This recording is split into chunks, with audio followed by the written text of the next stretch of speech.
ఈ రోజు నేను ప్రార్థించానయ్యా, నీ బిడ్డలతో నువ్వేం మాట్లాడాలనుకుంటున్నావు?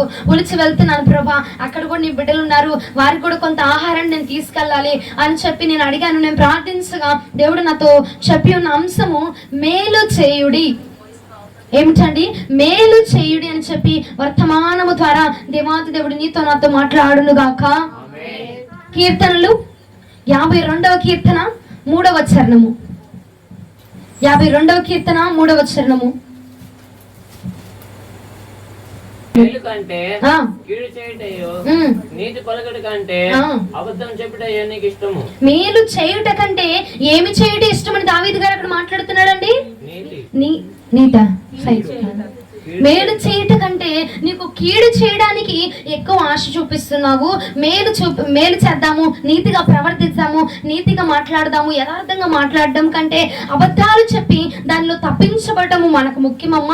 అబద్ధమే ఉంది, చిన్న అబద్ధమే కదా, దాని నుంచి తప్పించబడడం ముఖ్యము అని చెప్పి నువ్వు అబద్ధాలు ఆడడానికి ఎక్కువ ఇష్టపడుతున్నావు. మేలు చేయడం కంటే కీడు చేయడానికి నువ్వు ఎక్కువగా ఆశ చూపిస్తున్నావు అని చెప్పి ఈ యొక్క మాట ద్వారా దేవాతి దేవుడు ఈ రోజున మనతో ఈ రాత్రి మాట్లాడును గాక.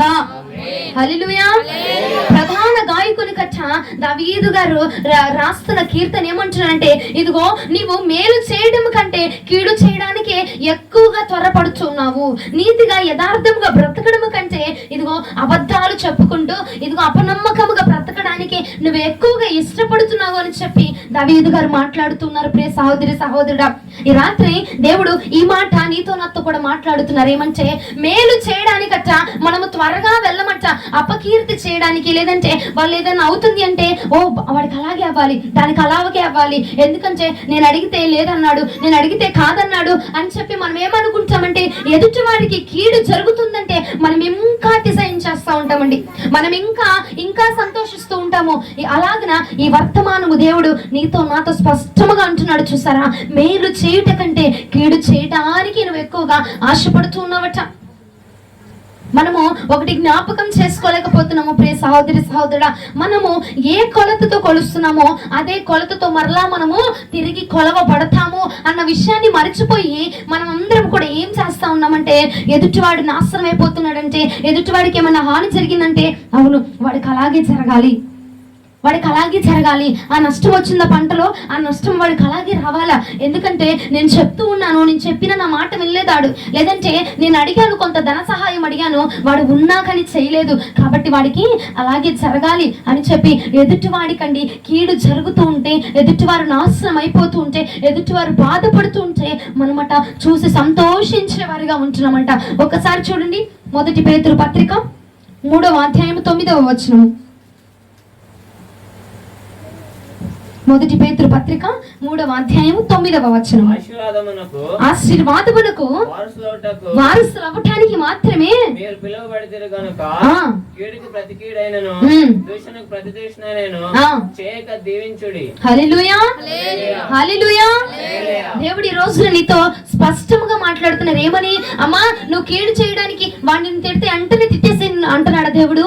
నువ్వు ఆశీర్వాదమునకు వారసులుగా మార్చబడడానికి మాత్రమే నువ్వు పిలువబడ్డావు.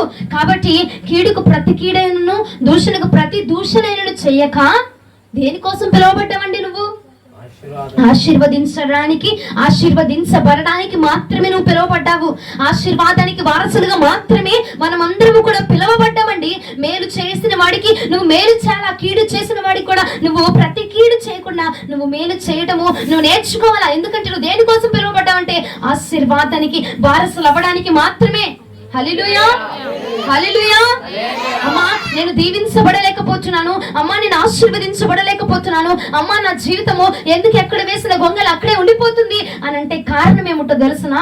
నువ్వు మేలు చేయటము కంటే ఎదుటివానికి కీడు చేయడానికి, ఎదుటివానికి హాని కలిగించడానికే ఎక్కువగా మనం త్వరపడుతూ ఉంటామండి.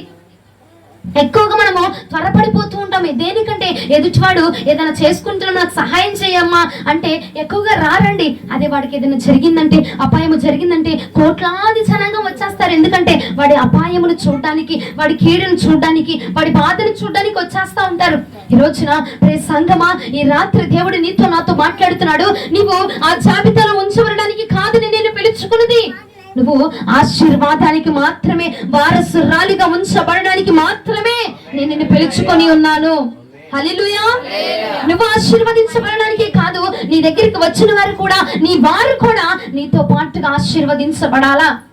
నీ వలన కొంతమంది ఆశీర్వాదములు పొందుకోవాలా, నీ వలన కొంతమంది దీవెనలు పొందుకోవాలా. అందుకు మాత్రమే నిన్ను పిలుచుకున్నాను. కానీ నీ వలన ఎదుటివాడు కీడు అనుభవించడానికి కాదు, నీ వలన ఎదుటివాడు బాధను అనుభవించడానికి కాదండి నేను పిలుచుకుంది. దేనికంటే ఆశీర్వదించబడడానికి మాత్రమే.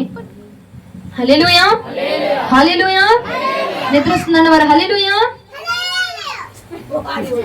పిల్లలు, కీడు చేయడానికి కాదు, దీవించడానికి మాత్రమే నేను నిన్ను పిలిచి ఉన్నాను. ఎదుటివాడికి మనం ఏం చేస్తామంటే ఎక్కువగా మనము మేలు ఎవ్వరికి చేయమండి. ఎందుకంటే అంత పరిశుద్ధులు, అంత ఉత్తములు ఎవరు కూడా లేరు.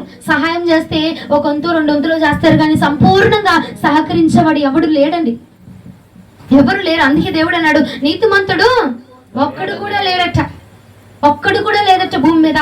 దేవుడి రాత్రి నాతో అంటున్నాడు, నీవు మేలు చేయడానికి మాత్రమే నేను నిన్ను పిలుచుకొని ఉన్నాను. హల్లెలూయా. హల్లెలూయా. హల్లెలూయా. హల్లెలూయా.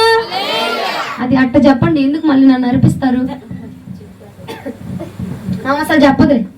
కీడు చేయడానికి మాత్రమే దేవుడు నిన్ను పిలుచుకోలేదు. దేవునికి పిలుచుకున్నారంటే ఆశీర్వదించడానికి మాత్రమే. నీ ద్వారా నువ్వు ఇతరుల ద్వారా కీడు అనుభవించినా కానీ నువ్వేం చేయాలట? వారిని దీవించాలటండి. ఎందుకంటే మనం ఒకటి మర్చిపోతున్నాము, నువ్వు ఏ కొలతతో కొలుస్తావో అది మరలా మనకి తిరిగి వస్తూ ఉన్నది.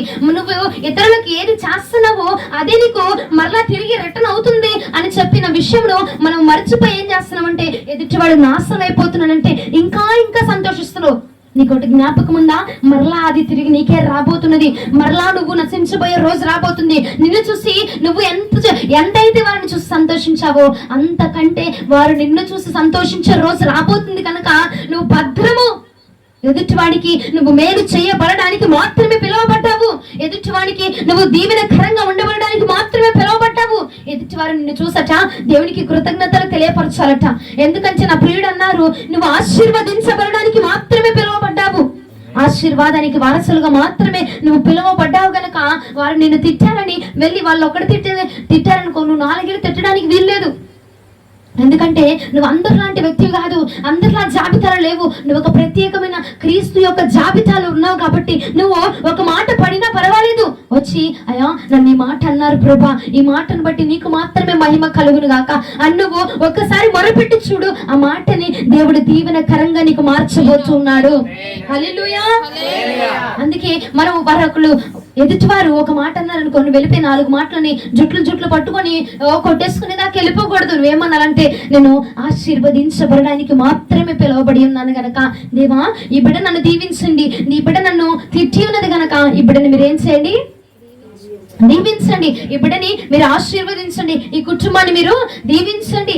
ఆనాడు దేవుని యొక్క బిడ్డలు అపోస్తులు పరిచర్య చేయడానికి వెళుతూ ఉన్నప్పుడు కూడా దేవాతి దేవుడు అన్నాడు, ఇదిగో నువ్వు వెళ్ళి ఆ గ్రామం వారికి నువ్వు సువార్త చెప్పినప్పుడు వారు నిన్ను చేర్చుకున్నారనుకో, వారిని దీవించిరా. వారు నిన్ను చేర్చుకోకపోయినా సరే నువ్వు నీ యొక్క కాలి యొక్క దుమ్మును దులిపి వారిని దీవించి రా. అంతేగాని నువ్వు మారు మాట్లాడడానికి వీలు లేదు. నువ్వు ఆశీర్వదించబడడానికి మాత్రమే నువ్వు పిలువబడి ఉన్నావు. హల్లెలూయా. హల్లెలూయా. ఎదుటోడికి ఏమన్నా అయిపోతుందంటే మళ్ళీ ఎక్కడ లేని ఆనందం వచ్చేస్తా ఉంటుందండి, ఎక్కడ లేని ఎనర్జీ. వాడికి అయిపోయిందా, నాశనం అయిపోయిందా, వాడు బాగుపడట్లేదుగా, నాకు అదే కావాలని ఎంత దరిద్రమైన ఆలోచనతో మనం ఉన్నామో. ఈ రాత్రి దేవుడు నీతో నాతో కూడా మాట్లాడుతున్న మాట జాగ్రత్తగా విను. నువ్వు ప్రతి కీడు చేయడానికి పిలువబడలేదు. ఎందుకంటే వాడు నిన్ను 1 అన్నాడని నువ్వు 4 అన్నావంటే మరలా తిరిగి వెంటనే ఆ 4 నీ మీద కూడా రివర్స్ రాబోతున్నాయి. సమయము కొంచెం ఆలస్యం అవ్వచ్చు, కానీ అది మరలా నీ మీదకి రాబోతున్నది అన్నది గ్రహించండి. దేవుడు ఏమన్నాడు? కత్తి పట్టుకున్నవాడు కత్తితోటి నశిస్తాడు. దేవుడు యేసు ప్రభువు వారిని 4 మాటలు అంటున్నారని చెప్పి వెళ్ళిపోయి శిష్యుల్లో ఒకడు వెళ్ళిపోయి కత్తి తీసుకొని వచ్చి ఆ ప్రధాన యాజకుడి మీద ఇలా వెళ్ళి కొట్టగానే ఏమైపోయింది? చెవి తెగిపోతాయి. దేవుడు అన్నాడు, ఇదిగో అతన్ని క్షమించు. నువ్వు కత్తిని పట్టుకుంటే నువ్వు కత్తి చేత మాత్రమే నశించబడతావు. నువ్వు దేన్ని పట్టుకుంటున్నావో, దేన్ని ఆధారం చేసుకుంటున్నావో, దేన్ని నువ్వు ఇదిగా అనుకుంటున్నావు, దానితోనే నువ్వు నశించబోతున్నావు. గనక నువ్వు ఏ కొలతతో కొలుస్తావో నీకు మరలా అదే కొలత రాబోతుంది. నువ్వు ఎదుటి వారిని ఎలాగైతే స్వీకరిస్తున్నావో వారు కూడా నిన్ను అలాగని స్వీకరించే రోజు రాబోతున్నది. కనుక నువ్వు కీడు చేయడానికి వీలు లేదు. మేలు చేసి నువ్వు మేలును అనుభవించే వారి జాబితాలో ఉండవలసిందిగా ఈ రాత్రి ప్రభు నీకు ఆయన నామం పేరిట విజ్ఞాపన చేస్తున్నాడు. హల్లెలూయా, హల్లెలూయా. నిద్ర వస్తుందన్న వారు హల్లెలూయా. కీర్తనలు 52వ కీర్తన 5వ చరణం. పిల్లలు కొంచెం కామ్గా ఉండండి, వెళ్ళేటప్పుడు చాక్లెట్లు ఇచ్చేంత. కావున దేవుడు సదాకాలము నిన్ను అణగగొట్టును. చాలు ఏమంటున్నాడు? కావున దేవుడు సదాకాలము అనగగొడతాడంట. దేనికండి? దేనికి అనగొడతాడు? ఒకసారి 3వ వచనం చూడండి పైన. మేలు కంటే కీడు చేయడు, నీతి పలుకుట కంటే అబద్ధము చెప్పుటయు నీకు ఇష్టము. అలాంటి వారినట్ట దేవుడు ఏమంటున్నాడు? 5వ వచనం మరలా చదవండి. కావున దేవుడు సదాకాలము నిన్ను అనగగొడతాడంట. దేవునికి స్తోత్రం. హల్లెలూయా, హల్లెలూయా. దేవుడు అంటున్నాడు, ఇదిగో ఇలాగా కీడు చేయి స్వభావం ఉంటే ఒకానొక రోజున నా యొక్క కోపము నీ మీద రగల్చబడబోతుంది. నువ్వు అనగ త్రొక్కించబడబోతున్నావు అన్న విషయాన్ని జ్ఞాపకం ఉంచుకోమని దేవాతి దేవుడు సెలవిచ్చుచున్నాడంట.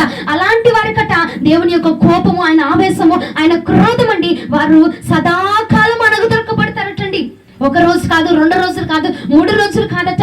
నీ మీద ఎవడైతే పన్నాగాలు పన్నుతున్నాడు చూసావా, వాడిని బట్టి నువ్వు ప్రార్థన చేయి చాలు, నా దేవుడు వాడిని సదాకాలం అనగద్రొక్కించబోతున్నాడు. హల్లెలూయా. నీకు అర్థం కాలేదనుకుంటా, నిన్ను ఒక మాట తిట్టారనుకోండి, లేదంటే నీకు విరోధముగా నీ వ్యక్తులు కానీ నీ కుటుంబంలో వారు కానీ పనిచేస్తున్నారా? నువ్వు నాశనం అయిపోవాలని కోరుకుంటున్నారా? నీ కుటుంబము లయపరచబడాలని కోరుకుంటున్నారా? లేదంటే నీ పంట, నీ భూమి నాశనం అయిపోవాలని కోరుకుంటున్నారు చూసావా, వారిని బట్టి నువ్వేం చేయాలంటే వారిని వెళ్ళి 5 తిట్లు తిట్టి, అమ్మ నా కోపం చల్లారిపోయింది అని చెప్పి నువ్వు ఊరకుండక వారిని తిట్టకుండా దేవుడు ఏమంటున్నాడు? వారిని వెళ్ళి దీవించు. దేవుడు మిమ్మల్ని దీవించును గాక అన్న మాట పలుకు చాలు, నేను వెళ్ళి నీ పక్షముగా నిలబడి వారిని నేను అనగద్రొక్కబోతూ ఉన్నాను. హల్లెలూయా. నీ శత్రువుని నా ప్రభు నాశనములు చేయును గాక. మనము కూడా ఎలా ఉండాలంటే, వారు మనకి కీడు చేశారని నువ్వు కూడా వెళ్ళి కీడు తలపెట్టకూడదండి. నువ్వు కూడా వెళ్ళి వారికి హాని తలపెట్టే విధముగా ఉండకూడదు. ఒక మాట నిన్ననుకో, 4 మాటలు వెళ్ళి అనే విధముగా ఉండకూడదు. ప్రభా ఆ బిడ్డ నన్ను ఒక మాట అంది, ఆ బిడ్డని మీరే దీవించండి ప్రభా అని ఒక్క మాట చేయి చాలు. ఈ రాత్రి దేవుడు నీతో నాతో మాట్లాడుతున్నాడు, సూటిగా ఆలకించండి. మేలు చేసిన వాడు మాత్రమే దీవించబడతాడు. మేలు కరంగా నడుచుకున్న వాడు మాత్రమే దీవెన కరముగా ఉంటాడు. ఎందుకంటే నువ్వు ఎదుటివాడిని తిట్టడానికి నిన్ను పిలుచుకోలేదు దేవుడు, ఎదుటివాడిని నిన్ను శపించడానికి పిలుచుకోలేదు దేవుడు. నిన్ను ఆశీర్వాదానికి వారసులుగా నువ్వు మార్చబడడానికి మాత్రమే పిలుచుకున్నాడు. ఆశీర్వాదానికి వారసులుగా నువ్వు మార్చబడాలంటే, దీవెన నీ ఇంటి గుమ్మము వద్ద ఉండాలంటే నువ్వు చేయవలసింది ఏమిటంటే, కీడుకు ప్రతి కీడు నువ్వు చేయడానికి వీలు లేదు, దూషణకు ప్రతి దూషణ నువ్వు చేయడానికి వీలు లేకుండా, ఇదిగో వారిని నిన్ను తిడితే నువ్వు వెళ్ళి వారిని దీవించగా, ఇదిగో లేదంటే వచ్చి ప్రార్థన చేయగా, నేను వారిని సదాకాలం అంటే రోజు కాదు, నెలలు కాదు, సదాకాలము నీ శత్రువుని నేను అనగదొక్కబోతున్నాను. హల్లెలూయా. నిన్ను నాశనం చేశారు, నీ మీద వారికి పగుంది, ఏదో పెట్టేసి నిన్ను నాశనం చేశారు, నీ పంటను నాశనం చేశారు, లేకపోతే నీ ఆస్తిని నాశనం చేశారు. వెళ్తావు 5 తిట్లు తిడతావు, సరిపోయితా? నువ్వెంత నష్టాన్ని అనుభవించావు, నువ్వెంత బాధాన్ని అనుభవించావు, దానికి తగినట్టుగా ఒక 5 తిట్లు తిట్టేస్తే అయిపోతుందా? అది ఒక్కసారి గనక నువ్వు దేవుడి చేతిలో పెట్టావనుకోండి, వాడినట సదాకాలమున ప్రభు అనగదొక్కబోతున్నాడు. హల్లెలూయా.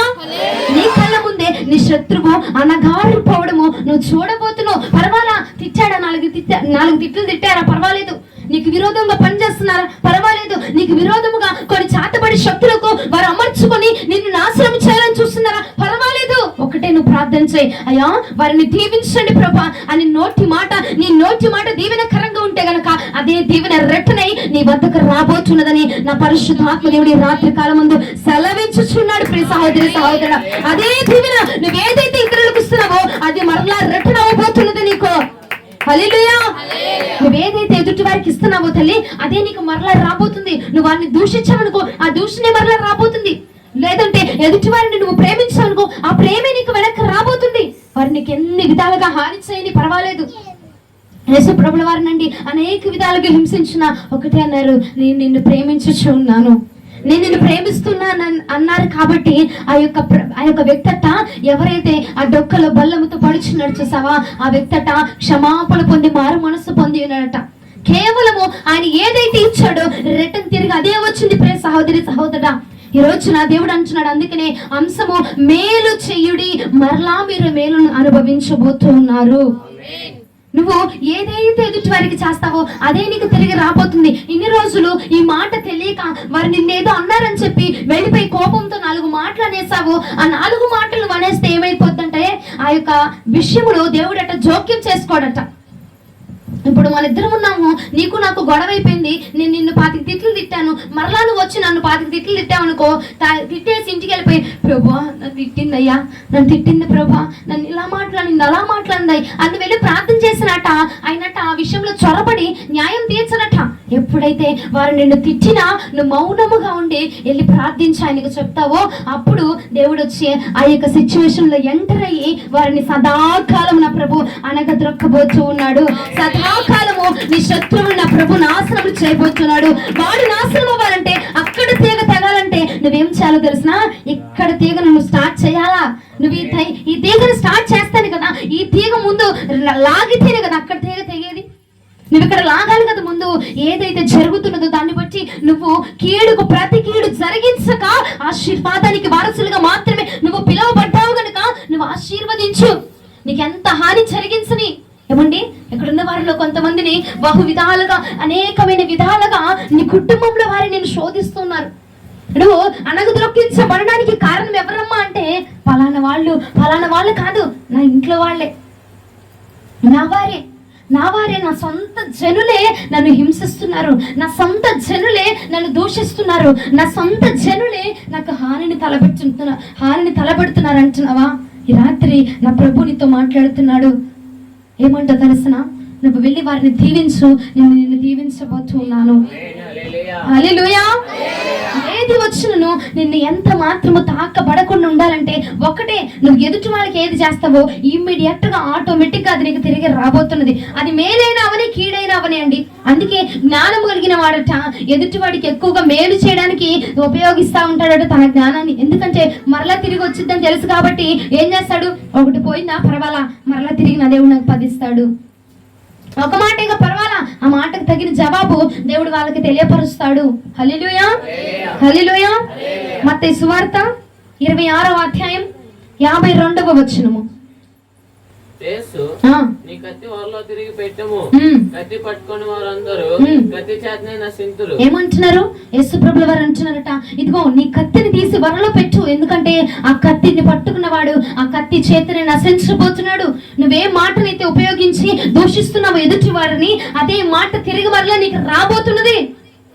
కాబట్టి భద్రము ఎదుటి వాడితో నువ్వు ప్రవర్తించేటప్పుడు నీ ప్రవర్తన ఎలా ఉంటుంది, నీ మాట తీరు ఎలా ఉంటుంది, ఎదుటివాడికి మేలు చేసే విధంగా ఉంటున్నావా, ఎదుటివాడికి కీడు చేసే విధముగా ఉంటున్నావా? ఒకసారి మనమందరము కూడా గమనించవలసినది. ఈ రాత్రి కాలమందు అనేక మంది ఎదుటివాడి నాశనం అయిపోతూ ఉన్నారంటే ఎక్కువగా సంతోషిస్తూ ఉంటాము. అవునంటారు కాదంటారు? నిజాయితీగా ఒప్పుకుందామా? అవునా కదా? అలాంటి వారు ఉంటారు. బహుశా మీలో లేకపోవచ్చు, అలాంటి వారు ఉంటారు. కొన్ని విషయాల్లో మనం ఏం చేస్తామంటే మనలకు కానీ మన బిడ్డలకు కానీ హాని చేస్తున్నారని తెలిస్తే వెళ్ళిపోయి ఏం చేస్తావు, ఇంటి మీదకి వెళ్ళి గొడవాడతాం. అవునా కదండి? ఆ గొడవ ఆడితే అక్కడ దేవుడేం వ్యాజ్యమాడు, అక్కడ దేవుడేం నీకు న్యాయం తీర్చడు, అక్కడ దేవుడేం నీ బిడ్డల్ని హెచ్చు చేసి చూపించడు. ఎప్పుడైతే నువ్వు మౌనంగా ఉంటావో, ఎప్పుడైతే వారిని దీవిస్తావో దేవుడు అంటున్నాడు, అప్పుడు ఆ దీవెని నీ మీదకి రప్పించబోతున్నాను. ఏ నిమిషమైనా మనం ఒక్కటి జ్ఞాపకం చేసుకోవాలండి, ఎదుటి వాడికి మనం ఏదైతే ఇస్తున్నామో అది మరలా తిరిగి మనకి వస్తుంది. నువ్వు ఎదుటి వారిని హింసించాలనుకుంటున్నావా, దూషించాలనుకున్నా, ఏం చేయాలనుకున్నా అది మళ్ళా తిరిగి రిటర్న్ అవ్వబోతుంది అన్నది మాత్రం మనం జ్ఞాపకం ఉంచుకోవాలా. కొంతమంది అండి ఎదుటి వారిని హింసించాలని చూస్తూ ఉంటారండి, వారిని బాధ పెట్టడానికి, అది ఏదో కంకణం కట్టుకున్నట్టుగా వారిని బాధ పెట్టడానికి చూస్తూ ఉంటారండి. అది మరలా నీకు తిరిగి రాదా? ఆ సిచ్యువేషన్ మరలా నీకు తిరిగి రాదా? ఆ బాధ మరలా నువ్వు అనుభవించవా? తప్పకుండా అనుభవిస్తాం. ఎందుకంటే నువ్వు కీడు చేయడానికి పిలువబడలేదు, ఆశీర్వదించబడడానికి మాత్రమే పిలువబడ్డావు అన్న విషయాన్ని మర్చిపోవద్దు. నువ్వే కొలతతో కొలుస్తున్నావో అదే నీకు రిటర్న్ అవుతుంది. ఆ కొలతతో నువ్వు కొలవబడతావు. ఆ కొలతతోనే దేవుడు నిన్ను కూడా కొలుస్తాడట. నువ్వు ఎదుటి వారిని ఏ కొలతతో కొలుస్తున్నావో వారు కూడా నిన్ను అదే కొలుస్తారట. దేవుడు నువ్వు ఏ కొలతతో కొలుస్తున్నావో దేవుడు కూడా నిన్ను అదే కొలతతో కొలుస్తాడట. కాబట్టి నువ్వు తూలనాడి మాట్లాడబాక, ఎందుకంటే ఆ మాట మరలా రిటర్న్ అయిపోతుంది. మరలా పార్సల్ చేసి దేవుడు పంపిస్తాడట, కొరియర్లో పంపించబోతున్నాడు. కాబట్టి జాగ్రత్త, భద్రము. ఏది మాట్లాడుతున్నాను, మనము ఒకటి జ్ఞాపకం ఉంచుకో, మేలు చేయబడడానికి మాత్రమే పిలవబడ్డాము అన్న విషయాన్ని నువ్వు జ్ఞాపకం ఉంచుకుంటే గనక నీవు కానీ, నీ బిడ్డలు కానీ, నీ కుటుంబం కానీ ఎన్నడూ కూడా అండి దూషణ పాలు అవ్వరు, ఎన్నడూ కూడా అవమాన పాలు పరచబడరండి. బయటకు ఒకలాగా లోపల ఒకలాగా కాదు. బయట మేలు చేసేవాడిగానే ఉండాలా, లోపల కూడా నువ్వు మేలు చేసేవాడిగానే ఉండాలా. ఎందుకంటే ఆ మేలు తిరిగి నీకు రాబోతున్నది కనుక, ఆ మేలు తిరిగి నువ్వు అనుభవించబోతున్నావు కనుక ఎంతైనా చేయనియండి నీకు విరోధముగా. దేవుడు అన్నాడు కదా, కత్తి పట్టుకున్నవాడు కత్తితోనే నశిస్తాడు. నీకు విరోధంగా ఎన్ని మంత్రాలు వాళ్ళు వాడిని పర్వాలా, ఆ మంత్రాలతోటి వాళ్ళకు బుద్ధి చెప్పబోతున్నాడు నా పరిశుద్ధాత్మ దేవుడు. ఆ మంత్రాలతోనే బుద్ధి చెప్పబోతున్నాడండి. ఎందుకంటే ఆయన నమ్మిన వారినట నా ప్రభువు ఎన్నటికీ కూడా సిగ్గునందనివ్వడండి, ఎన్నటికీ కూడా అవమానపరచనివ్వడు. ఆయన నమ్మావు కదా నువ్వు, ఆయన నమ్మి ఆయన వద్దకు వచ్చి కూర్చుని ఉన్నావు కదా, ఆయన నోటి మాటను ఆలకిస్తున్నావు కదా, ఆయన ఎంత శ్రద్ధ కలిగి వింటున్నావు. కాబట్టి నువ్వు ఒకటి ఆలోచన చేయి, ఆయన నమ్మిన వారిని దేవుడు ఎన్నడూ కూడా సిగ్గుపరచనివ్వడు. పర్వాలా నీకు విరోధముగా ఎన్ని కుట్రలు చేయని పర్వాలా, ఎన్ని కుతంత్రాలు చేయని పర్వాలా, నీ భూమిని, నీ పంటని, నీ యొక్క పశువుల్ని, నీ మందలను అంతటిని నాశనం చేయడానికి చూస్తున్నారా పర్వాలా, వారి నాశనం త్వరలో చూడబోతున్నావు. ఎప్పుడైతే అండి మేలు చేసిన వాడికి నువ్వు మేలు చేస్తావో ఆ మేలు మరలా తిరిగి నీకు రిటర్న్ అయింది. అంతేకాని నువ్వు పాతికి తిట్లు వెళ్ళి తిట్టేసి నా కోపం చల్లార్చబడిపోయింది, ఇప్పుడు నువ్వు వెళ్ళి చూసుకోదేవా అంటే ఆయన రాడు. మొదటిగా నువ్వు వెళ్ళేంచాలా, అయ్యా నా కుటుంబం పక్షముగా వాళ్ళు విరోధముగా ఉన్నారు, ఆ విరోధుల పక్షముగా నువ్వు వెళ్ళి నా పక్షముగా ఉండి వ్యాజ్యమాడు ప్రభా, నా పక్షంగా ఉండి వాళ్ళకి సమాధానం చెప్పు. నన్ను ఎందుకు ఆ మాట్లాడుతున్నారు వాళ్ళు, నువ్వు వెళ్ళి చెప్పవా వాడికి సమాధానం. నన్ను అన్నేసి మాట్లాడినాడు కదా, వాడికి వెళ్ళి సమాధానం చెప్పు. వాడికి బుద్ధి రావాలి ప్రభా, నేనేంటో నీకు తెలియదా, నేనేంటో నా ప్రవర్తన ఏంటో నీకు తెలియదా, నేనేంటో నేను ఉంటున్న విధానం ఏంటో నీకు తెలియదా, నేను ఎలాంటి దానను ఎలాంటి వాడనో నీకు తెలియదా ప్రభా. కానీ వాడు వచ్చి నన్ను అలాంటి మాటలు మాట్లాడుతుంటే నువ్వెలా ఊరుకుంటున్నావు స్వామి, నువ్వెలా మాట్లాడుకుంటూ ఉంటున్నావయ్యా, ఒక్కసారి వెళ్ళి నా పక్షముగా వారితో వ్యాజ్యమాడండి ప్రభా అని చెప్పి నువ్వు ప్రార్థన చేయి. నువ్వు ప్రార్థన చేయగా నా పరిశుద్ధాత్మ దేవుడు వారు నీకేది సిద్ధం చేశారో వారు దేవుడట వారిని దానిలోనే పడవైపోతున్నాడట. హల్లెలూయా. అర్థం కాలేదా? నీ కోసం వాళ్ళు గుంట తవ్వారనుకో, ఆ గుంటలో ఎవరు వెళ్ళి పడతారట, వాళ్ళే వెళ్ళి పడే విధముగా చేస్తాడు. నువ్వు వెళ్ళి పడాలని కూర్చొని మంత్రాలు వేయబాక, దేవుడే చేసేస్తాడట. వాడే పడిపోయే విధముగా, నీ విరోధి నాశనం అయిపోయే విధముగా నా ప్రభు చేస్తాడటండి. ఎప్పుడైతే నువ్వు మేలు చేసేవానిగా మార్చబడతావో. హల్లెలూయా. ఒక్కటే ఎంతైనా అనుకోని నేను పర్వాలా, ఎన్ని మాటలైనా అనని, నువ్వు చెయ్యని తప్పుకే నువ్వు చేసావు అని అంటున్నారా పర్వాలేదు, ఏమనొద్దు. నువ్వు కాముగా కూర్చొని దేవుని స్తుతించు చాలు. నా ప్రభువు నీ పక్షముగా వారితో వ్యాజ్యం ఆడబోతున్నాడు. హల్లెలూయా. ఒక వ్యక్తిని ఎస్తేరు గ్రంథము 5వ అధ్యాయం 14వ వచనం చదువుతాను. అతని భార్య అయిన జెరెషును అతని స్నేహితులందరూ 50 మూరల ఎత్తుగల ఒక ఉరికొయ్యి చేయించు దాని మీద మొద్దుకైని ఉరి తీయబడినట్లు రేపు నీవు రాజుతో మనవి చేయుము. తరువాత నీవు సంతోషముగా రాజుతో కూడా విందునకు పోవుదవని అని అతనితో చెప్పిరి. చాలు. ఇక్కడ ఎవరి కోసం ఉరికొయ్య తయారు చేశారట, సిద్ధం చేశారట అండి. మొర్దుకై కోసము హామాను భార్య కలిసి ప్లాన్ వేస్తున్నాడట. ఇన్ని అడుగులు ఉండాలా, ఇంత వెడల్పు ఉండాలా, ఇలా ఉండాలి, అలా ఉండాలి. దానిగో వాడు ఆ ఉరికొయ్య మీద చనిపోగానే వెళ్ళిపోయి వెంటనే రాజు దగ్గరికి వెళ్ళి రాజుతో పాటుగా కూర్చొని భోజనం చేయాలి అని చెప్పి మొర్దుకై కోసం అట హామాను భార్య కలిసి ఒక ఉరికొయ్యని, మొర్దుకై ఎలాగైనా చచ్చిపోవాలా, ఎందుకంటే వాడు నీకు నమస్కారం చేయట్లేదు, నీ మాట వినట్లేదు, కాబట్టి వాడు ఎలాగైనా హతమైపోవాలా, వాడు ఎలాగైనా నాశనం అయిపోవాలా అని చెప్పి ఉరికొయ్య తయారు చేయమని చెప్పి ఉన్నారట. ఒక్కసారి 7వ అధ్యాయం 10వ వచనం ఒకసారి చూడండి. ఎస్తేరు గ్రంథము 7వ అధ్యాయం 10వ వచనం. కాగా హామాను మొర్దుకైకి సిద్ధం చేసిన ఉరికొయ్య మీద వారే అతనిని ఉరి తీసిరి. హల్లెలూయా. హల్లెలూయా. హామాను మొర్దుకై కోసము ఏ ఉరికొయ్య అయితే తయారు చేస్తాడో ఆ ఉరికొయ్య మీద ఎవరున్నారటండి, హమానే ఉంచబడ్డాడంట. మధ్యలో ఏం జరిగిందంటే మొర్దుకై ఉపవాస ప్రార్థన చేయగా ఆ ప్రార్థన ఇదిగో మొర్దుకైకి బదులుగా హమానుని ఎవడైతే తయారు చేశాడో, ఎవడైతే వాడిని మొర్దుకైని నాశనం చేయాలని చూశాడో, ఎవరైతే మొర్దుకై పత్రములు చూడాలనుకున్నాడో, ఎవరైతే మొర్దుకై చచ్చిపోతే చూడాలి అని చెప్పి ఎవరైతే కోరుకున్నారు చూసావా, వాడే మరలా వెళ్ళి ఆ ఉరికంబంలో వెళ్ళి నశించిపోయే విధముగా దేవాతి దేవుడు చేసి ఉన్నాడు. ప్రియ సహోదరి సహోదరుడా, నువ్వేం చేస్తావో అది నీకే తిరిగి వచ్చింది. హామాను ఉరికయ్య సిద్ధం చేశాడు, మరలా ఉరిక ఎవరికి వచ్చింది? హామానికి తిరిగి వచ్చింది. ఈ రోజు నీ మాట నీకు చెప్తూ ఉన్నారు కనుక నువ్వు ఏది చేస్తున్నావో అది నీకు తిరిగి రాబోతున్నది అన్న విషయాన్ని భద్రముగా జ్ఞాపకం ఉంచుకో. నువ్వు ఎదుటి వారిని బాధిస్తున్నావా, రోధిస్తున్నావా, లేదంటే ఎదుటి వారితో ప్రేమగా ఉంటున్నావా, ఏదైనా మరలా వెంటనే ఫ్రాక్షన్ ఆఫ్ సెకండ్స్ లో అవ్వచ్చు, లేదంటే కొంత సమయం తీసుకోవచ్చు, కొంత కాలం అవ్వచ్చు. కాలము గడిచినండి ఆ శిక్షలోట మార్పు లేదు. కాలం గడిచిపోయింది, సర్లే మొద్దుగా బదులు హామాను కూర్చోబెడతాం కాబట్టి కొంచెము ఆ ఉరికే కాకుండా కొరడాలతో కొట్టి చంపేద్దాంలే అని చెప్పి శిక్షను మార్చారా? మార్చలేదు. ఏ ఉరికొయ్య అయితే తయారు చేశాడో మురికే కోసము అదే ఉరికొయ్య మీద హామానుడు కూర్చుండబెట్టి ఉన్నారట. హామాను హతమార్చబడి ఉన్నాడు. ప్రియ సహోదరి సహోదరుడా, కాబట్టి జ్ఞాపకం ఉంచుకో, శిక్షలో ఏం మార్పు ఉండదు. ఏది మనం చేస్తున్నామో, ఏది మనం విత్తుతున్నామో అదే మనము కొయ్యబోతున్నామో. ఏదైతే నువ్వు ఇస్తున్నావో దాన్ని మరలా తిరిగి తీసుకోబోతున్నావు. ప్రియ సహోదరి సహోదరుడా, కొంతమంది సేవకులంటే వారికి ఒక నిర్లక్ష్యము, లేదంటే దేవుడు అంటే ఒక నిర్లక్ష్యము. ఆ నిర్లక్ష్యము మరలా నీకు తిరిగి రాబోతున్నదని నీకు జ్ఞాపకం ఉంటుందా? ఇప్పుడు లోకంలో ఇప్పుడు కాలం ఉంది, సమయం ఉంది, ధనం ఉంది, బలగం ఉంది, ఉద్యోగం ఉందని కొంతమంది ఏం చేస్తారంటే అండి, దేవుడి నోటి మాటను కానీ దేవుడి యొక్క వాక్యాన్ని కానీ ఏం చేస్తారు? నిర్లక్ష్యం చేస్తారు. మరి ఆయన రాబోతున్నాడు కదా, ఆయన వచ్చినప్పుడు నిన్ను కూడా అదే చూసి ఆ పర్వాలేదు, నిన్ను మించిన వాడు ఉన్నాడు, నాకు నువ్వు వెళ్ళి ఉద్యోగం చేసుకోమ్మా అని నిన్ను వదిలిపెట్టేశాడు అనుకో, అదే నిర్లక్ష్యం నీ యందు చూపించడా నా ప్రభు? తప్పకుండా చూపిస్తాడు. కొంతమంది అండి ఉద్యోగాలు లేనంతటికి కూడా దేవుడా దేవుడా దేవుడా అని దేవుడి మీద పడి ఎగబడ్డారు.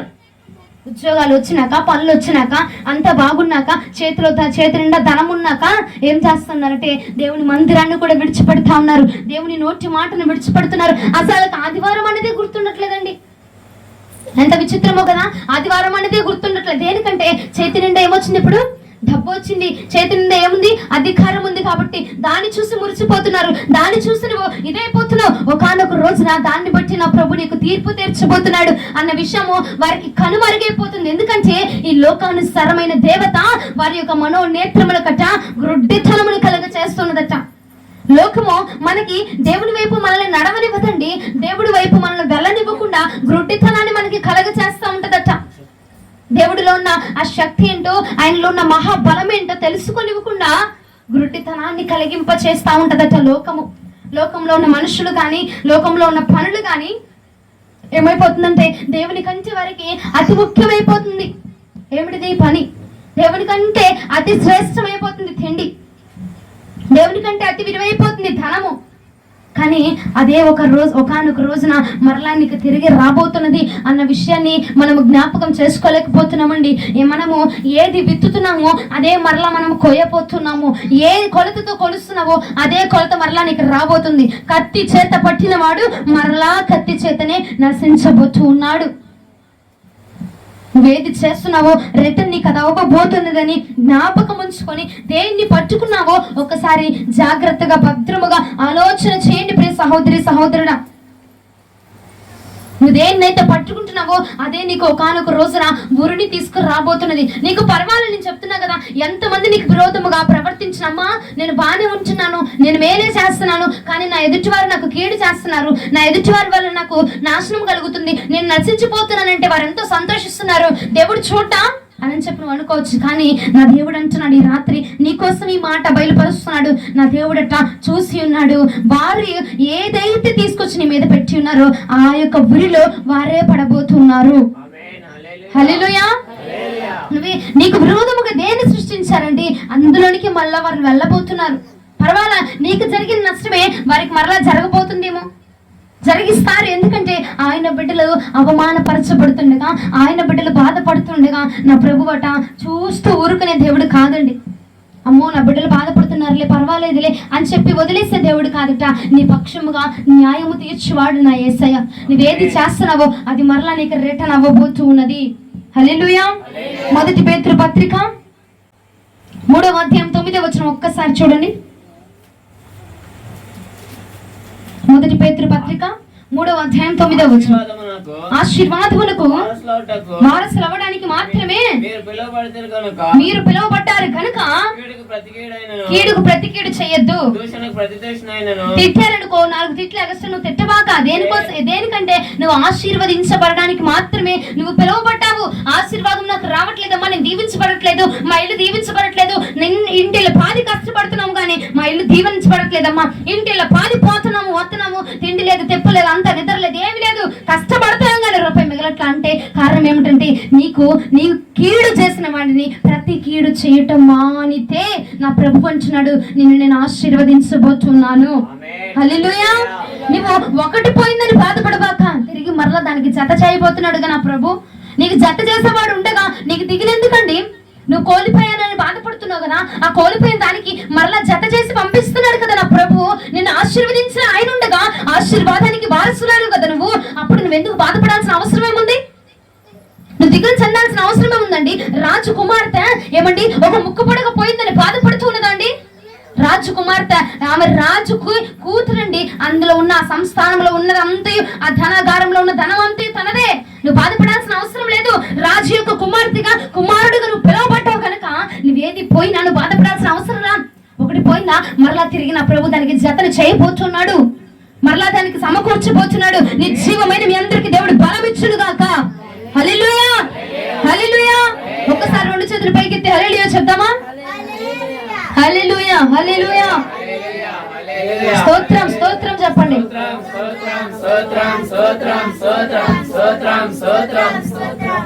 ఇంకా ఇంకా ఇంకా ఆపద్దు.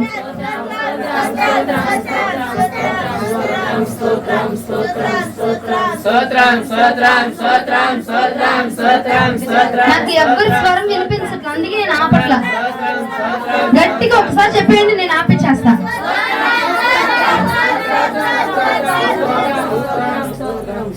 నేను ఆపమనలేదు, ఎందుకు ఆపారు చెప్పండి. నిద్రపోతున్నారు చెప్పండి. నువ్వు కూడా అల్లనయ్యా చెప్పు. హల్లెలూయా. దేవుడు మిమ్మల్ని దీవించును గాక. హల్లెలూయా.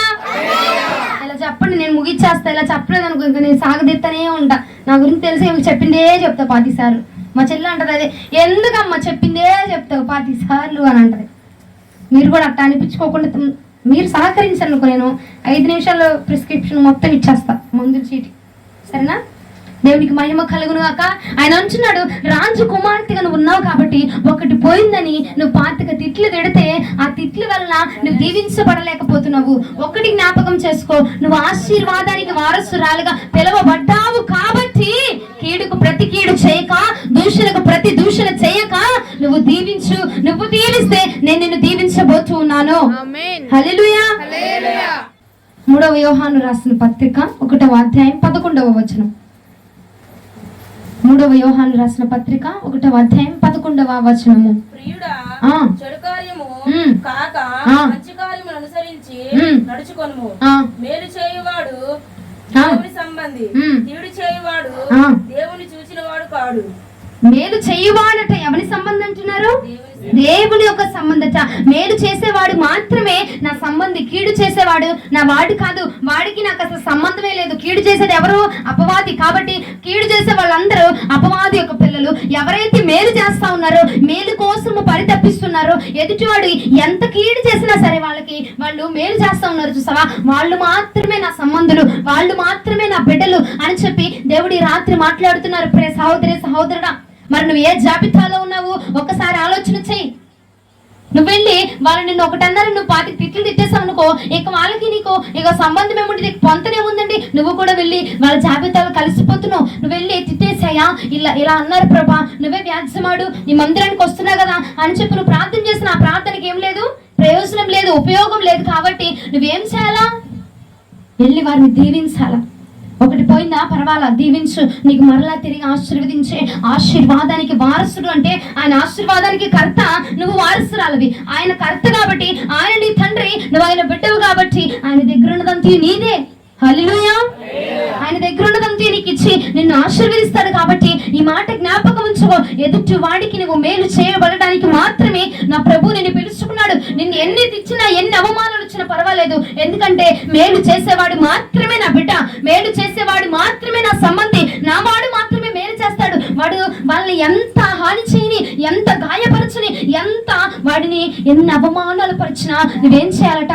మేలు చేయాలట. నువ్వేం చేయాలట? వారిని తిరిగి ప్రేమించాలట. వాడు ఎంత హాని చేయనియండి. నా జీవితంలో నేను ఒకటి ప్రభు దగ్గర నుంచి నేను ఒకటి బలముగా నేర్చుకున్నది ఏంటంటే, నన్ను ఎంతమంది ఎంత హాని చేసినా, అలాంటి బిడ్డలు ఉండొచ్చు ఉండకపోవచ్చులే కానివ్వండి, ఎంత హాని చేసినా మరలా నాకు దేవుడు నేర్పించింది ఒకటే, తిరిగి వాళ్ళతో మరలా ప్రేమగా మాట్లాడు, తిరిగి వాళ్ళని మరలా క్షమించు అన్న స్వభావము మాత్రమే నాకు నేర్పించి ఉన్నాడు. ఆ స్వభావము మాత్రమే ఈ రోజు నన్ను ఇంత దీవెనకరముగా నిలబెట్టి ఉన్నది. ప్రియ సహోదరి సహోదరుడా, పర్వాలా నిన్ను అనలేదు, నువ్వు చేయలేదు, ఆ తప్పులో నీకు భాగస్వామ్యం లేదు, అయినా నిన్నే తిడుతున్నారు, పర్వాలేదు, అయినా క్షమించి వాళ్ళతో వెళ్ళి మరలా నువ్వు ప్రేమగా మాట్లాడు. వారి కోపం అంతా కూడా తగ్గించబోతున్నాడు నా ప్రభు. నీ అంటూ ఎంత కోపంగా ఉన్నా పర్వాలేదు, వెళ్ళి ప్రేమతో ఆప్యాయంగా వెళ్ళి మాట్లాడు. వారిని నీ వైపు నా ప్రభు మరలా మళ్లించబోతున్నాడట. హల్లెలూయా. నువ్వు కీడుకు ప్రతి కీడు చేయడానికి పుట్టలేదు. కీడుకు ప్రతి కీడు చేయడానికి దేవుడు మందిరంలోకి పిలుచుకోలేదు నిన్ను. దేవుడు నిన్ను ఆశీర్వదించబడడానికి మాత్రమే పిలిచాడు. నువ్వు ఆశీర్వదించబడాలా, నీతో ఉన్నవాడు కూడా ఆశీర్వదించబడాలా. హల్లెలూయా. అందుకోసమే పిలిచాడట దేవుడు. నువ్వు దీవించబడాలా, నీతో ఉన్నవాడు దీవించబడాలా, నిన్ను తిట్టినవాడు దీవించబడాలా, నువ్వు దీవించబడాలా. హల్లెలూయా. అందుకోసం మాత్రమే పిలిచి ఉన్నాడు. కాబట్టి నువ్వు మేలు చేయుట ప్రారంభించు. నువ్వు మేలు చేయుట ప్రారంభించిన ఎడల నా ప్రభు నీ పక్షముగా మేలును జరిగించబోతూ ఉన్నాడు. హల్లెలూయా. అమ్మా, ఊహల్లో తలపుల్లో తిట్టుకోవచ్చా అంటే నీ పాడుబడ. ఊహల్లో తిట్టుకున్నా సరే, ఎక్కడ తిట్టుకున్నా మరలా నీకేమైతే అది మరలా తిరిగి వస్తుంది. కాబట్టి జ్ఞాపకం ఉంచుకో. ఆ అమ్మ మా ఇంటికి ఉప్పు పెట్టింది, నాకు నా జీవితానికి నాశనం చేసింది అన్నావు అనుకో, అలాంటి మాట్లాడబాక. అయ్యా బిడ్డను దీవించు, లేదా నువ్వే చూసుకో ప్రభా, అమ్మ దీవించని అట్ట అంటాం తల్లా, నువ్వు బాగానే ఉన్నావు అనుకోబాకండి. సరే అయ్యా, ఆ మిషనుడువా కార్యం జరిగించు, నన్ను ఇలా చేసింది, నా జీవితం నాశనం అయిపోవడానికి కారణం ఆమె ప్రభా, నా భర్త ఇలా అయిపోవడానికి కారణం ఆవిడే, నా కుటుంబం ఇలా అయిపోవడానికి కారణం ఆవిడే ప్రభా, అప్పుడు నువ్వే చూసుకో ప్రభా, నాకు న్యాయం జరిగించు అని చిన్న ప్రార్థన చేయి చాలు. మనసులో అయినా ఆలోచనలు అయినా తిట్టుకోకుండా, వారిని శపించకుండా, ఏం జరుగుతుందంటే నువ్వు వారిని శపిస్తే మరలా అది తిరిగి ఆ శాపం నీ మీదకి, నీ బిడ్డల మీదకి తిరిగి వచ్చింది. కాబట్టి ఈ రోజు నుంచి మనం అందరం ఒకటి నేర్చుకుందాము, మేలు చేయుట. హల్లెలూయా. వాడు నీకు ఎంత పగస్తుడైనా అవని, నీ ప్రాణం తీసేవాడైనా అవని అండి, పర్వాలేదు, నీకు చెప్పకూడదు. నన్నైతే చాలా చాలా మంది చాలా మాటలు, నేను ఒక వ్యక్తిని కన్న తల్లిలా చూసుకుంటాను. నేను ఒక స్త్రీ, ఆవిడైతే అనకూడని మాటలు నన్ను ఎన్ని మాటలు అన్నారు. మరలా వెళ్ళి మరుసటి రోజు ప్రార్థన చేయడానికి రమ్మంటే మరలా వెళ్ళిపోయి ప్రార్థనకి. అయితే ఒక తమ్ముడు అడిగాడు, ఏంటక్క నువ్వేంటి, నిన్నే కదా నిన్ను అన్ని మాటలు నింది, వెళ్ళిపోయావేంటక్క మరలా ప్రార్థన చేయడానికంటే, మనము యేసు ప్రేమ చూపించాలా, క్రీస్తు ప్రేమ మనం చూపించాలి, క్రీస్తుని మాత్రమే మనం చూపించాలి. పర్వాలేదులే, ఆమె తెలుసో తెలియకో మాట్లాడేసింది, తెలుసుంటే ఆ మాటలు మాట్లాడదు కదా, తెలియకే మాట్లాడిందిలే, ఆమెకు జ్ఞానం లేదేమో, దేవుని కృపను బట్టి మనకుంది కాబట్టి మరలా మనం వెళ్ళి మాట్లాడాలి అని చెప్పి మరలా వెళ్ళి ప్రార్థన చేస్తున్నాము. ప్రియ సహోదరి సహోదరుడా, మనము నేర్చుకోవాల్సింది కూడా అంతేనండి. ఒకటి, నేను ఏ వాక్యము దేవుడిచ్చినా అది నాలో ఉంటేనే నేను మీకు వచ్చి చెప్తాను, అది నేను చేసే మీకు వచ్చి చెప్తాను, చేయకుండా నేను చెప్పను. ఎందుకంటే చేయకుండా మైకొచ్చి నేను వచ్చి పట్టుకొని చెప్పాను అనుకో, చెమటలు ఒలిచేస్తాడు అనమాట దేవుడు. దేవుడితో మామూలుగా ఉండదు. ఆయన నువ్వు చేయకుండా వెళ్ళిపోయి అది చేయండి ఇది చేయండి అని చెప్తున్నావు, ముందు వంగి నువ్వు చేయప్పని అంటాడు దేవుడు నన్ను. అంతే కదా.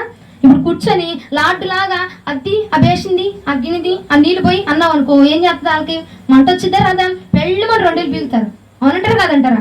అలాగే దేవుడు కూడా నేను చేయకుండా మీకు వచ్చి చెప్పాను అనుకో, నాకు అక్కడ వాయింపు ఇవ్వాలి, అక్కడ దేవుడు ఇచ్చేస్తాడు. నేను ఏదైనా నాలో ఉంటేనే, లేకపోతే అయ్యా ఆ వాక్యం నాలో నెరవేర్చండి అని నేను ముందు ప్రార్థన చేసుకొని మీకు వచ్చి చెప్తా. మేలు చేయటం మాత్రమే నేర్చుకోవాలా. ఈరోజు మొత్తం వాక్యం అంతట్లో ఎన్నో చెప్తున్నా అనుకోబాకండి, ఒకటే పాయింట్ మీకు అర్థం అవ్వాలని కొన్ని ఎగ్జాంపుల్స్ తీసుకొని చెప్తున్నా అంతే.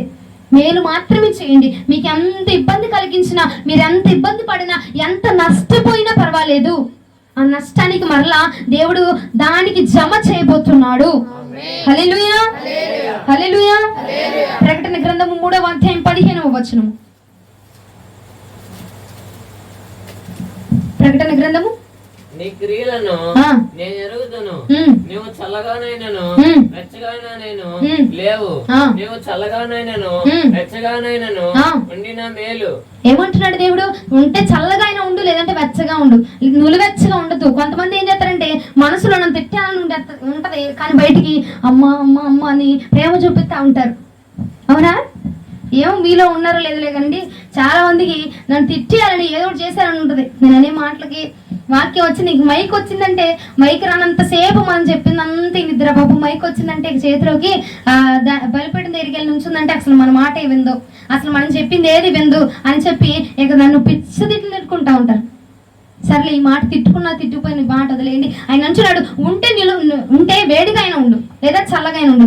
చేస్తే సంపూర్ణంగా భక్తి అయినా చేయి, లేదంటే పూర్తిగా భక్తి అయినా వదిలే. అంతేగాని సగం పని చేసుకుంటూ, సగం నిద్రపోతూ, సగం వాక్యం వింటూ, సగం ఇటొస్తూ, సగం అటొస్తూ అలా చేయబాక.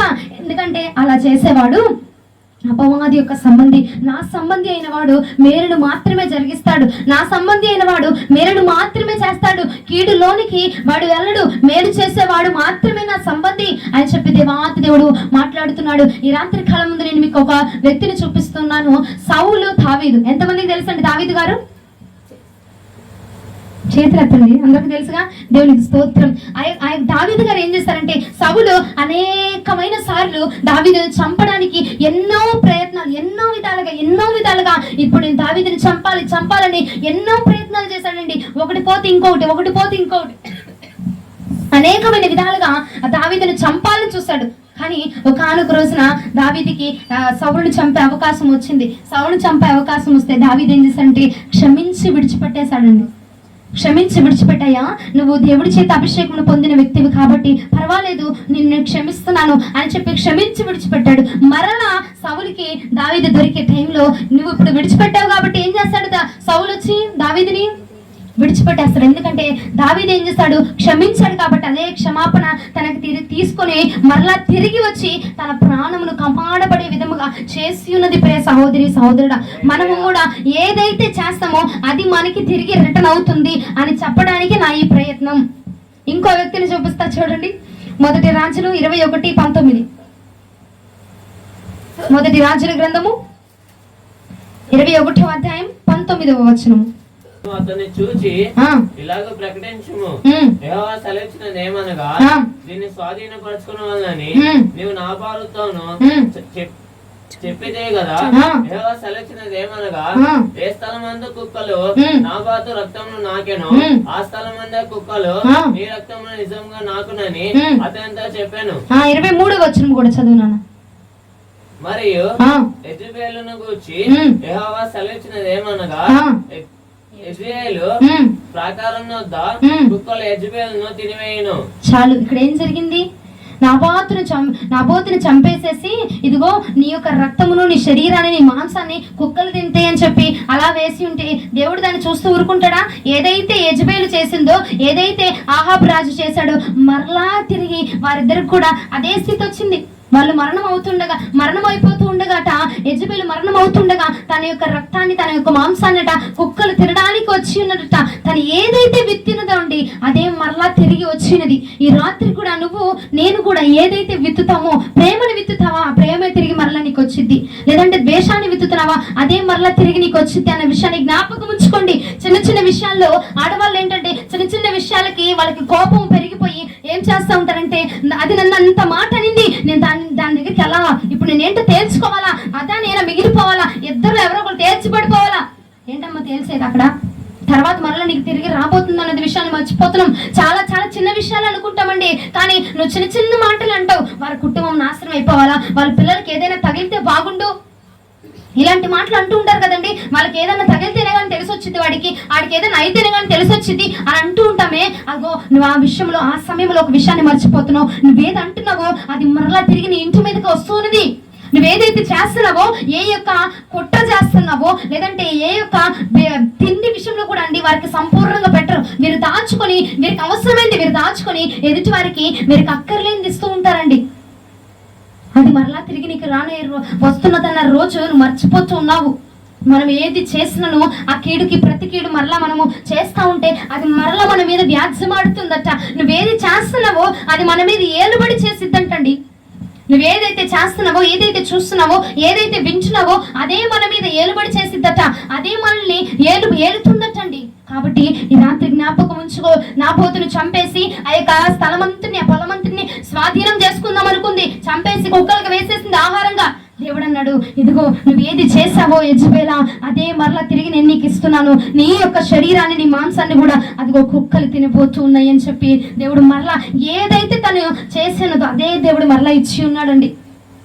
ఈ రాత్రి మీ అందరికీ నేను చెప్పుచున్న మాట ఒకటే, నువ్వు కోరి కోరి శాపంని తెచ్చుకోనకుండా ఏది జరిగినను ఏమి జరిగినను నువ్వు ఒక్కటి నేర్చుకో, మేలు చేయటం మాత్రమే నేర్చుకో.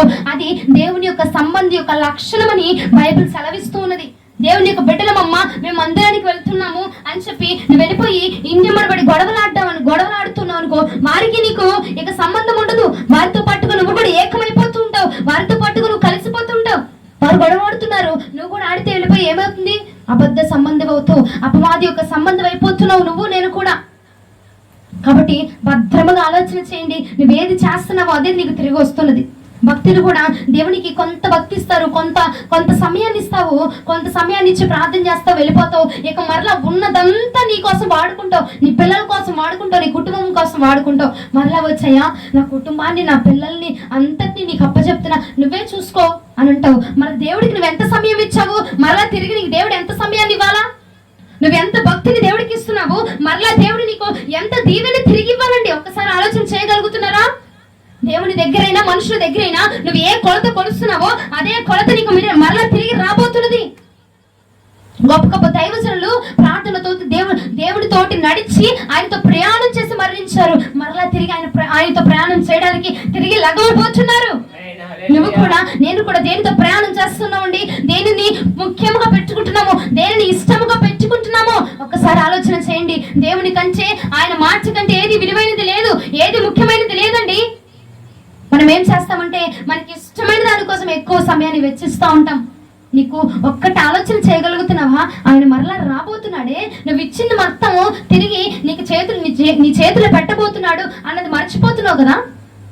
అన్నది నీకు గుర్తుంటుంది అసలు? నువ్వెంత సమయాన్ని ఇచ్చావు, ఎంత విలువనిచ్చావు, ఎంత ప్రఖ్యాతనిచ్చావు, దేవుడిని ఎంతగా గణపరుస్తున్నావు అన్నది మరలా దేవుడు నీకు ఇవ్వబోతున్నాడు అన్నది జ్ఞాపకం ఉంటుందా? ఆయన ఎంత బాధపరచావు నువ్వు, ఆ బాధను మరలా తిరిగి ఇవ్వడా నీకు? ఆయన ఎంత గాయపరుస్తున్నావు, ఆయన హృదయాన్ని ఎంత నొప్పిస్తున్నావు, అది మరలా తిరిగి రాదా అండి? తప్పకుండా తిరిగి వచ్చే రోజు సమీపముగా ఉన్నది. కాబట్టి ఈ రాత్రి దేవుడు చెప్పుచున్న మాటలు విని ఆలకించి మనమందరం కూడా మారు మనసు పొందుదాము. మేలు చేయడానికి మాత్రమే ప్రభు నిన్ను నన్ను కూడా పిలుచుకుని ఉన్నాడు. నువ్వు కీడు చేయడానికి కాదు, కీడులోనికి వెళ్ళడానికి కాదు, కీడు జరిగించడానికి కాదు నిన్ను పిలుచుకుంది. ప్రేమించడానికి పిలిచాడు, ఆశీర్వదించడానికి పిలిచాడు. సాధ్యమైనంత వాడికి ఆశీర్వదించు, పర్వాలేదు. నీ ప్రాణము పోతున్నా నువ్వు ఆశీర్వదించు, పర్వాలేదు. దేవుడు నిన్ను మరలా తిరిగి ఆశీర్వదించబోతున్నాడు. హల్లెలూయా.